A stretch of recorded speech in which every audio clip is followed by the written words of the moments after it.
Hey guys, I'm recovering from a pretty bad cold, so if I sound worse than I usually do, that's why. So please bear with me, I really appreciate it. But with that out of the way, let's get to episodes 5 and 6 of Velma. Every time I think the show has hit rock bottom, they pull out a pickaxe. It somehow keeps managing to get worse and worse, with bad writing, poor characterization, and they continue to sexualize minors. These episodes include Velma and Fred being taken to a strip club by their fathers, and Velma even starts pole dancing to try to get her father's attention. How on earth was this allowed past the writer's room? There's literally a sign that says 18+. Thanks for nothing, Velma. On the one hand, these two episodes focus more on the mystery element of the show, which is a good thing, and there's interesting stuff here. They still waste a lot of time though, focusing too much on Velma's love life, and none of the jokes are funny, but at least they're finally getting to the point. That has to count for something. So the last episode ended with Norville getting a new love interest with Gigi, and the two are now dating. This causes him to ignore Velma, who's now the one blowing up his phone, trying to reach him. Her hallucinations have ramped up and she needs him to make her laugh, except the only thing that actually made her laugh is Norville confessing his love to her, which is both harsh and mood at this point, but she doesn't know that yet. Instead, we get Fred following her around and trying to win her love, which isn't any less cringy. The police details that were assigned to protect the hottest girls in school actually quit because the girls kept harassing them. Uh-oh, I just rear-ended a cop. Have you lost your mind? So we can add sexual harassment to the list of toxic behaviors the girls have done. I'm glad they had the officers quit because their superiors made it pretty clear they would have loved that kind of attention from the girls. Seriously, they should lock themselves up. But it also goes into the point I made in my last video of what is the show trying to say? They constantly bring up things like the gender wage gap and the patriarchy and how terrible it is when women are treated this way, only for them to turn around and have the female characters act just as bad as the male ones, but they aren't called out for it the way the guys are. It's so confusing. I can't tell if they're doing it on purpose or not. Since the police are no longer protecting the girls, the sheriff calls for a curfew, which they probably should have done sooner, but they're incompetent, so Velma looks for Norville only to find him with Gigi, and she lays down some ground rules insisting that she doesn't want him simping for Velma anymore. Unfortunately, she has some controlling tendencies herself.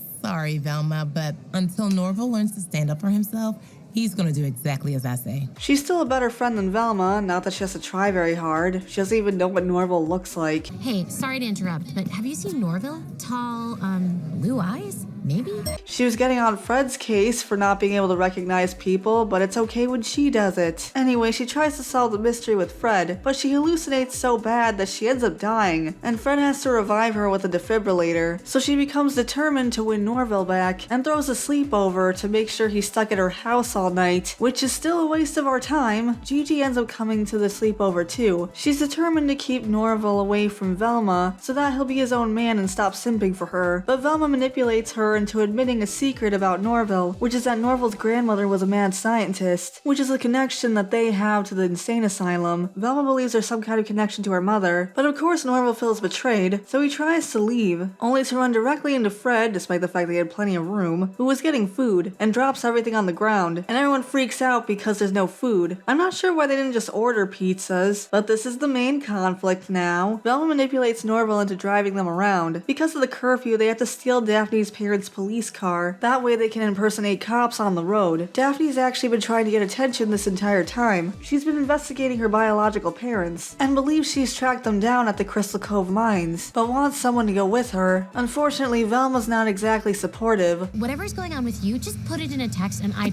promise I'll give it a thumbs up by Monday at the earliest. So Daphne heads to the mines alone, and actually does find her parents. I'm surprised they brought it in so soon, but at least they're getting to the point. Apparently they used to work at the crystal mines, and at that time all the costumes were Captain Caveman. Captain Caveman and the Teen Angels was one of Hanna-Barbera's many Scooby-Doo clones. It was a show about teenage girls who traveled around in a van solving mysteries with their caveman sidekick. I'm not sure how many people would actually get this reference, but I guess it's nice to know they're not only dumping on Scooby-Doo, they're going after Hanna-Barbera in general. Anyway, after the mines closed down, the workers turned to crime, living there and stealing whatever they needed from the town, using the sewer systems to travel. They tell Daphne that she needs to gain their trust first, and once she does, they reveal themselves. It turns out the father is that criminal that we've been seeing throughout the show, which is a twist I was not expecting. They tell her that her lesbian cop moms kidnapped her and invite her to join them. Daphne initially believes everything they say, especially since every time she asks her parents about her adoption, they just repeat Superman's story, since they're fans of the character. But it turns out Daphne's parents had been following her this entire time, and it's revealed that her biological parents did abandon her, choosing to take loot they stole instead of her. So the cops actually rescued her, and Daphne finally accepts them as her true parents. It's cool that we finally have a mystery solved, although I do wonder what they're going to do with Daphne's character now, since her trying to find her biological parents has been defining her character this entire time. I hope they add more to her character instead of just making her simp for Velma too. The rest of the group ends up at Spooner's diner, where they take food out of the dumpster for the party. Norval wants to leave an IOU, saying if they don't support a small business owned by a woman of color, who will, except they're taking the food out of the dumpster, which means it's discarded, so they don't actually owe anything. But this impresses Velma, and she tells him that he's a good person. Hopefully this doesn't lead to her actually being attracted to him. I personally don't want her to get with anyone in the end. The sheriff is prowling around, and he's on the verge of catching them, so Velma decides to one-up Norville and sacrifice herself so the others can get away. She distracts the sheriff, who hits her with his car. That's pretty harsh, even for Velma. So she gets arrested, but she ends up with Norville's parents, who were role-playing, which I'm not going to judge, but why were they outside? She threatens to take a picture of them and post it on the internet, since Norville's mother is the school's principal, and his father is the guidance counselor, and this would look pretty scandalous. So Mrs. Rogers finally agrees to tell her everything about her mother. Yeah, she blackmails a woman into giving up family secrets, so we can add that on top of her manipulation, really proving she's a good person there. But we finally get some concrete clues about the main mystery of Velma's mother being missing. Mrs. Rogers explains that her mother was a neurosurgeon, and she figured out a way to keep the brain alive after it's been removed from a body.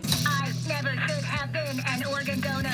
Well, that's disturbing. This might imply that the murder victims are actually still alive technically, assuming this is why their brains were removed. She was approached by the government to use her technology. They wanted to utilize this process to infiltrate the country's young people, which they referred to as meddling kids. Yeah, it gets worse. The government viewed kids as a danger to society, so they wanted to infiltrate the teenagers by replacing their brains with those of soldiers. And the name of this project is Scooby, with an I. He called the program the Special Covert Operations Brain Initiative, or Scooby. Scooby? And wait, what did Scooby do? Excuse me, what? And it's not even a good name, because it's not a proper acronym. They have to take the O from covert in order to actually fit it to Scooby, which is extremely forced and completely unnecessary. And since this is billed as a prequel, that means they're eventually going to get a dog, and they name the dog after people having their brains removed. Why did this have to be linked to Scooby-Doo? But Mrs. Rogers' mother, Dr. Purdue, wasn't able to actually replace people's brains. It doesn't seem they were able to survive in another person's body, so Purdue went mad trying to research it, and eventually locked herself up in an insane asylum. Purdue used to live in what is currently Fred's house, and her laboratory was in the basement. Apparently Velma's mom was investigating Purdue's work, although we don't know why yet, but that's why her last known location was Fred's house. Mrs. Rogers believes that the ghost of her mother kidnapped Velma's mother, and that's how we're getting our ghost connection. Velma starts hallucinating again, and of course, since Norville is no longer going to profess his love for her, she just keeps hallucinating, and he's totally useless in the situation, which we knew would happen, so they're forced to give her adrenaline shots. Norville decides to figure out once and for all what's causing these hallucinations, and they ultimately come to the conclusion of daddy issues. Basically, she's upset that her father doesn't believe that her mother was kidnapped, and insists that she just left them. So to work on these daddy issues, she spends the day with her father, which is how she ends up at the strip club. Please,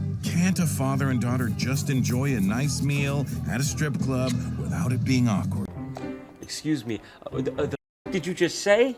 He also gets her to drink so much that she vomits, which I guess explains why he didn't have a problem with Fred's dad telling him to drink, but he's treating her like an old college buddy, not his daughter. It's so weird. He promised Velma that he called off of work to hang out with her, but then Fred reveals that that's a lie, and he's actually been working while she was at school, because his father got him to buy a stripper's contract so she could date his teenage son. Yeah, a grown woman being forced against her will to date a teenage boy. guy. What even is this show? How did this get past the writing room? She ends up stealing from Fred and running off. Honestly, I can't blame her. I hope she does good for herself. While all this is going on, Velma called Norval a beta male, and saying that his father is responsible for it because he's a beta too, which offends him greatly. Basically, this episode is all about how dads suck, and kids are the product of their messed up parents. If there's one thing teen dramas get right, it's that nothing is ever actually a teenager's fault. We're all really just paying for the sins of our parents. So Norval decides to rebel and tries to be edgy by wearing a leather jacket and writing graffiti on the wall, except it's literally just the word graffiti. And he stole the jacket and sunglasses off a teddy bear at the mall. I'm not sure how this stuff was able to fit him, but he's not exactly giving off the bad boy type of vibe. This all ends up backfiring on him though, because Gigi gets stung by a bee and almost dies because the nurse is out of adrenaline shots, having used all of them on Velma. So Norval goes back to his original personality, so that was a thing that happened. I hope Gigi's okay. Back to the main plot, Velma confronts her dad about lying to her, and then decides that she doesn't care what he thinks, so she goes to solve the mystery herself. She goes to Fred's house and forces herself in, then drags him down to the basement so they can find the secret lab, which they do, and at first it looks like it's been bricked up again, but Fred lightly touches it and the whole thing falls over. Then Velma's dad shows up and rescues the two of them, and the two are able to reconcile. He explains that he's also felt guilty about her mother leaving, so he buries himself in his work as a way to cope, but Velma tells him that he doesn't have to feel guilty if he would just believe her. He still doesn't buy into it, but he does follow the two of them into the lab. Velma discovers a piece of paper that says Jinkies on it, which is supposed to be the origin of her iconic catchphrase. She starts hallucinating again, but her father notices the note is written in her mother's handwriting, which makes him believe that she really was taken and she didn't just leave. So Velma is finally cured of her hallucinations. Admittedly, the hallucinations are one of the more interesting aspects of the show. We got some pretty great animation from them. That being said, it is good to see character development from both Velma and her dad, although they imply they're not going to bother elaborating on any of this, which is disappointing but I suppose not surprising. I'm not a huge fan with the way they chose to portray these panic attacks, but then again, I'm not really a fan of how the show portrays most of the things in it, so let's just move on. Daphne's mom managed to escape the cops, and she discovers a necklace in the mines. They also found Brenda's tank top, which implies that the girls have been here, or at least have some kind of connection to the mines, but then Daphne's mom is attacked, which would make her the only victim that isn't a high school girl. I think everything related to the mystery is actually pretty interesting. Unfortunately, everything else in this show is pretty awful, so I can't really say I'm looking forward to more episodes, but it is what it is. That's my opinion. What do you guys think? Are you interested in the mystery, or are you pretty apathetic to it? Let me know in the comments below. I'd love to hear from you. Before I go, I want to give a shout out to our channel's members: Stutania, Tyrant Carnivore, Adam K, Shiny Orc Boy, The Rabbit Mancer, General Bolivar, Depth Charge Media, Samaru163, Gabby Hime, Verdant Range, JVR, HussyMan42, Nixel, Eric Griffin, Bill C, Taylor Ramirez, Caleb Nelson, Bandito Bane, Dakari the Professor, Equestron, Owen Wildish, Norman Sweetcream, Way Beyond Coincidence, Garcia, XV Legend, Hunter Rose, Dashhound, 80s Nostalgia Guy, Lil, and Miranda Sinistra. Weebs Against Simping. Thank you all so much for your support, and if you'd like to support the channel as a member, you can hit the join button next to the subscribe button, and if you enjoyed this content, you can like the video and subscribe to the channel, and that part's free. We also have Buy Me Coffee if you want to support us that way. Thanks again for watching, and I'll see you in the next video. Bye for now.